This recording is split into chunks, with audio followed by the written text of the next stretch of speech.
Free bus free bus నేను ఎక్కడైనా కాగల free bus అది పెట్టకుండా ఒకటి మాకేం ప్రయోజనం లేదు. రోజుకు 2 కోట్లు గవర్నమెంట్. ఇప్పుడు రేవంత్ రెడ్డి ఏమంటుండు, కేసీఆర్ పెద్ద పొక్క వేసిండు అంటే నువ్వు ఆయన 15 నెలల పొక్క ఎత్తే నువ్వు 5 నెలలని పెద్ద అంతకంటే పెద్ద పొక్క వేసినావు. ఇంకేడున్నది పొక్క? అంతేకాకపోతే ఎంత ఉన్నది? ఇప్పుడు ఏమంటున్నారు కాంగ్రెస్ వాళ్ళు కానీ, అంటే పార్టీ పేరు చెప్పాలతో కొంతమంది నాయకులు ఏమంటున్నారు, కేసీఆర్ 10 సీట్లు గెలిచి ఏం చేస్తాడు, 10 సీట్లు గెలిచి ప్రధానమంత్రి అవుతాడు అంటున్నాడు. ప్రధానమంత్రి అవడు ముఖ్యం కాదు, 2 సీట్లను బట్టి మెడలంపి ఢిల్లీ మెడలంపి తెలంగాణ తీసుకొచ్చిన నాయకుడు కేసీఆర్.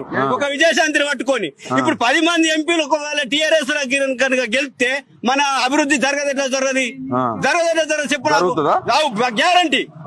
అంతే, నాకు కేసీఆర్ మీద నమ్మకం ఉన్నది, కేసీఆర్ నాయకత్వం మీద నమ్మకం ఉన్నది.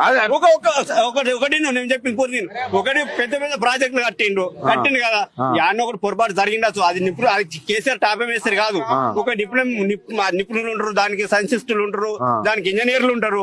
నేను కూడా దుబాయ్ అసలు వర్క్ చేసిన మిస్టేక్ అవుతుంది. మొత్తం తిల్లు కడితే పిల్లలు పక్క చదివితే తీసి పక్కకు పెడతాం.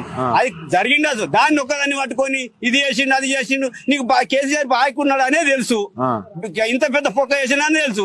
మళ్ళీ అసెంబ్లీకి పోగానే లంక బిందెలు అనుకోని ఉన్నాయని వచ్చినా అట్టి బిందెలు ఉన్నాయంటే బాగున్నాయని చెప్తే ప్రజలకు లంక బిందెలు ఉన్నాయని వచ్చి